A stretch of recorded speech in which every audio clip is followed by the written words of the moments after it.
स्वागत है आप सभी का रोशन सर स्टडी पॉइंट पे। और आज की इस वीडियो में हम समझने वाले हैं 11th क्लास पॉलिटिकल साइंस का जो चैप्टर नंबर 6 है, जिसका नाम है न्यायपालिका। तो न्यायपालिका को आज की इस वीडियो में हम समझने वाले हैं। तो दोस्तों, जैसा कि आपको पता है कि सरकार के 3 अंग होते हैं, कार्यपालिका, विधायिका और न्यायपालिका। तो कार्यपालिका और विधायिका को हम समझ चुके हैं पहले ही, ठीक है। आप लोगों ने अगर कार्यपालिका और विधायिका वाले चैप्टर की वीडियो को नहीं देखा है तो एक बार आप जरूर देख लें। आज की इस वीडियो में हम न्यायपालिका को समझने वाले हैं, जिसमें जो मुख्य टॉपिक आज की इस वीडियो में हम समझने वाले हैं, सबसे पहले हम उसकी बात कर लेते हैं। तो आज की इस वीडियो में हम सबसे पहले समझने वाले हैं न्यायपालिका का अर्थ, यानी कि न्यायपालिका है क्या, ठीक है। उसके बाद हम समझेंगे न्यायपालिका की आवश्यकता क्या है। उसके बाद बात की जाएगी भारत में न्यायपालिका की संरचना कैसी है, संरचना किस प्रकार की है, ठीक है। उसके बाद 4th नंबर पे रहेगा न्यायपालिका की स्वतंत्रता कैसे सुनिश्चित की जा सकती, ठीक है।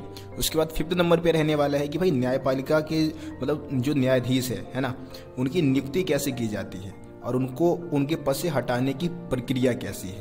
तो ये 5 से 6 टॉपिक है जो कि आज की इस वीडियो में हम समझने वाले हैं। वीडियो बहुत ही ज़्यादा महत्वपूर्ण आप लोगों के लिए रहने वाला है, तो वीडियो को एंड तक जरूर देखें। तो चलिए दोस्तों, आगे इस वीडियो को हम कंटिन्यू करते हैं। तो दोस्तों, सबसे पहले हम बात करते हैं कि न्यायपालिका है क्या। न्यायपालिका से हम समझते क्या हैं। देखिए, न्यायपालिका एक संस्था है जो क्या करती है, न्याय करने का काम करती है। जो हमारी जो सरकार है ना, सरकार के जो 3 अंग है, उसके तीसरा जो अंग है वो न्यायपालिका है और इसका मुख्य काम है न्याय करना। इसके अलावा भी बहुत सारे काम न्यायपालिका करती है, जैसे कि हमारे अधिकारों की रक्षा करना, या फिर सरकार लोकतंत्र की रक्षा करना, या फिर सरकार को तानाशाही बनने से रोकना। ये सारे काम न्यायपालिका के हैं। अब बात करते हैं कि हमें न्यायपालिका की आवश्यकता क्या है, हमें न्यायपालिका की जरूरत क्या है। देखिए, सबसे पहले तो भाई न्यायपालिका एक संस्था है जो न्याय करती है। न्याय करने से जुड़े जितने भी काम है न्यायपालिका करती है। तो न्याय करने के लिए हमें न्यायपालिका की जरूरत पड़ेगी। इसके अलावा केंद्र और राज्य सरकार के बीच में जो विवाद हो जाते हैं धन को लेकर या फिर किसी कानून को लेकर, किसी मुद्दे को लेकर, तो उसको सुलझाने का काम भी कौन करेगी, न्यायपालिका का ही काम है ये, ठीक है। इसके अलावा संविधान की व्याख्या करती है, जितने भी न्याय संबंधित कार्य करती है तो उसके माध्यम से संविधान की व्याख्या की जाती है। संविधान का जो कानून है उसके बारे में हमें पता चलता है ना। इसके अलावा संविधान की रक्षा भी करती है, ठीक है। मतलब कि कोई सरकार कोई ऐसा कानून ना बना दे जो कि संविधान के नियम के विरुद्ध हो, संविधान के जो रूल है उसके खिलाफ हो। तो संविधान की रक्षा करने का काम भी कौन करती है, न्यायपालिका ही करती है, ठीक है। तो ये सारे पॉइंट्स आपको न्यायपालिका की आवश्यकता हमें क्यों है उसमें आपको बताने हैं। दोस्तों, हम बात करते हैं भारत में न्यायपालिका की संरचना कैसी है, संरचना किस प्रकार की है, ठीक है, उसको हम समझते हैं। तो आप पिरामिड को देख रहे होंगे, इस पिरामिड को देख के आप समझ सकते हैं कि भारत में न्यायपालिका की संरचना कैसी है। मैं अगर बात करूं कि भाई सबसे ऊपरी जो न्यायालय है, जिसको हम बोलते हैं सर्वोच्च न्यायालय, क्या बोलते हैं, सर्वोच्च न्यायालय, जो कि है सिर्फ एक है ना, सुप्रीम कोर्ट है, आपको पता है, जो कि है दिल्ली में, ठीक है। इसका काम क्या होता है, देखो यार, ये एक तो भाई नीचे के जितने भी न्यायालय है ना, उसमें जो भी मुकदमे चले हैं ना, उसको अपने यहाँ मंगा सकती है, ठीक है। इसके अलावा उच्च न्यायालय में जितने भी मामले चल रहे होते हैं ना, उसको ट्रांसफर कर सकती है, किसी दूसरे न्यायालय में भेज सकती है। और जो सर्वोच्च न्यायालय के जो फैसले हैं वो पूरे देश में, पूरे भारत में मान्य है, हर जगह इसके फैसले को माना जाता है।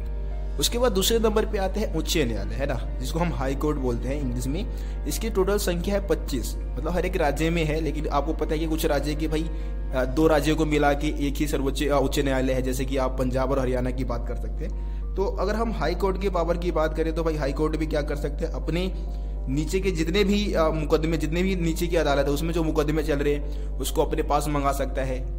इसके अलावा हमारे अधिकारों की रक्षा संबंधी जो भी रीट होते हैं उसको जारी करने का हक होता है उच्च न्यायालय को। और इसके अलावा जो विशेष राज्य है, उस राज्य से जुड़े जितने भी मामले हैं उस पर सुनवाई करने का जो हक है वो कहीं ना कहीं उच्च न्यायालय का होता है, ठीक है।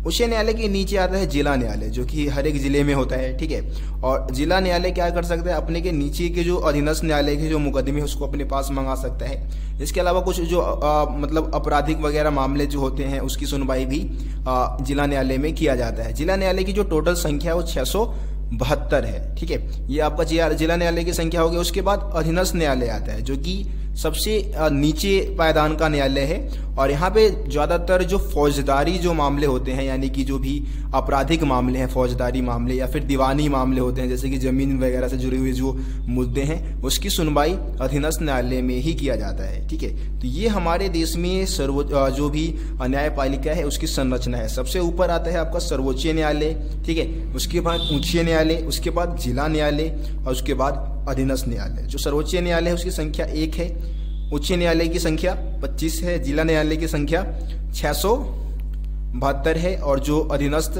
न्यायालय है आपका पता है वो हर एक ग्रामीण इलाके में होते हैं, ठीक है, ग्राम सभा या ग्रामीण इलाके में होते हैं, तो इसकी संख्या कोई फिक्स नहीं रहता है। तो मैं उम्मीद करता हूँ कि आप लोगों को न्यायपालिका की जो संरचना है वो समझ में आ गया होगा। दोस्तों अब हम बात करते हैं कि न्यायपालिका की स्वतंत्रता कैसे सुनिश्चित की जा सकती है। ठीक है, सुनिश्चित यानी कि न्यायपालिका एक तरीके से एक स्वतंत्र संस्था है, आपको पता है, और ये स्वतंत्र होकर ही काम करे, इस चीज़ को हम कैसे सुनिश्चित कर सकते हैं। ठीक है, तो इसमें हम पहला पॉइंट बताएंगे कि यार जो विधायिका है और जो कार्यपालिका है वो न्यायपालिका के कार्यों में हस्तक्षेप ना करे, उसके फैसलों में दखल अंदाजी ना करे। पहला पॉइंट तो आप ये बता देंगे। इसके अलावा दोस्तों दूसरा पॉइंट आप बता सकते हैं कि सरकार का चाहे कोई भी अंग हो वो न्यायपालिका के फैसलों में या उसके कार्यों में दखल ना दे। ठीक है, इसके अलावा जो न्यायाधीश है वो बिना किसी भय और भेदभाव के क्या करे, स्वतंत्र और निष्पक्ष फैसले ले।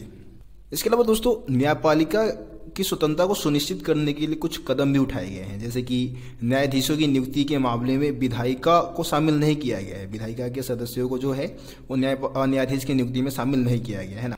इसके अलावा जो भी व्यक्ति न्यायाधीश बनेगा उसको वकालत का अनुभव होना चाहिए, अच्छा खासा अनुभव होना जरूरी है ना। इसके अलावा न्यायाधीश का जो कार्यकाल है वो निश्चित होता है। अब देखो न्यायाधीश जितने भी है उनका कार्यकाल निश्चित होने से क्या फ़ायदा हुआ कि भाई अब वो बेखौफ बिना किसी डर के अपना काम कर पाते हैं। अगर उनको अपने पद से हटने का कोई ज़्यादा टेंशन रहेगा तो वो अच्छे से काम नहीं कर पाएंगे, लेकिन इनके कार्यकाल को निश्चित कर दिया गया है। इनको हटाने की प्रक्रिया बहुत ही ज़्यादा कठिन है और इस कारण जो भी न्यायाधीश है वो निष्पक्ष होकर स्वतंत्र होकर अपने फैसले लेते हैं, काम करते हैं। दोस्तों हम समझते हैं कि भारत के जो न्यायाधीश है उनकी नियुक्ति कैसे की जाती है। तो आपको पता है कि भारत में एक परंपरा चली आ रही है कि हमारे देश के जो सर्वोच्च न्यायालय के जो सबसे वरिष्ठ न्यायाधीश होंगे ना उसी को भारत का मुख्य न्यायाधीश नियुक्त किया जाएगा। ये बहुत पुराने समय से परंपरा चली आ रही है, लेकिन कई बार इस परंपरा को तोड़ा भी गया है। इस परंपरा को इस परंपरा के विरुद्ध न्यायाधीशों की नियुक्ति की गई, जैसे कि 1973 में 3 वरिष्ठ न्यायाधीश को छोड़कर न्यायमूर्ति A.N. रे को भारत का मुख्य न्यायाधीश नियुक्त किया गया।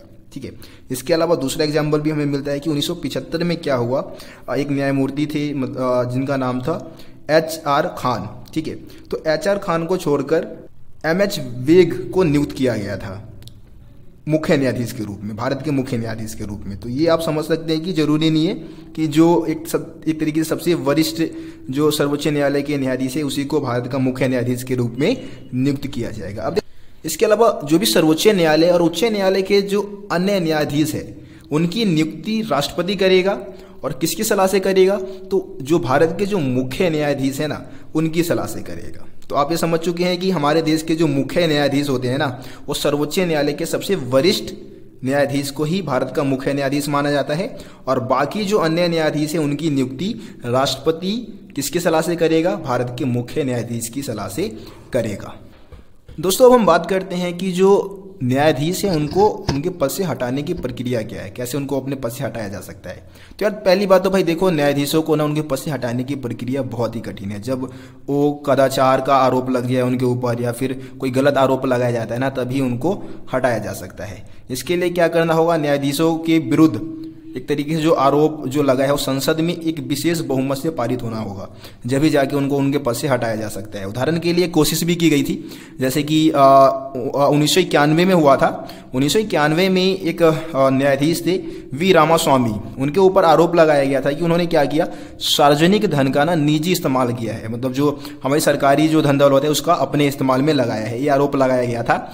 और उनको एक तरीके से 108 सदस्यों ने क्या किया था, संसद के 108 सदस्यों ने उनको हटाने का जो प्रस्ताव था उस पर हस्ताक्षर भी कर दिया था, लेकिन बाद में कांग्रेस पार्टी ने इसका एक तरीके से इसमें भाग नहीं लिया था और इनको उनके पद से नहीं हटाया जा सका था। तो कहने का मतलब यह है कि न्यायाधीश को उनके पद से हटाने की प्रक्रिया ना काफ़ी ज़्यादा कठिन है और ऐसे ही आसानी से उनको पद से नहीं हटाया जा सकता है। सो दोस्तों मैं उम्मीद करता हूँ कि आप लोगों को आज की इस वीडियो में जितने भी टॉपिक समझाए गए हैं वो समझ में आ गया होगा। बाकी किसी भी टॉपिक में आपको दिक्कत है तो आप कमेंट में मेरे को बता सकते हैं, ठीक है। इसके अलावा इंस्टाग्राम पे भी आप मेरे को फॉलो कर सकते हैं। आप अगर पीडीएफ चाहते हैं, पीडीएफ प्राप्त करना चाहते हैं तो टेलीग्राम को जरूर ज्वाइन कर ले, ठीक है। टेलीग्राम पे जाके आप सर्च करिए रोशन सा स्टडी पॉइंट और इसका जो लिंक है आपको डिस्क्रिप्शन बॉक्स में भी मिल जाएगा। इसके अलावा आप हिस्ट्री की वीडियो को भी देख ले। हिस्ट्री के पूरा जो कंप्लीट सिलेबस है आपका वो करवाया जा चुका है, तो हिस्ट्री की वीडियो को भी जरूर देखें और दूसरे सब्जेक्ट की वीडियो को भी आप लोग जरूर देखें। तो चलिए दोस्तों, फिर मिलते हैं आप लोगों से अगली वीडियो में। तब तक के लिए जय हिंद,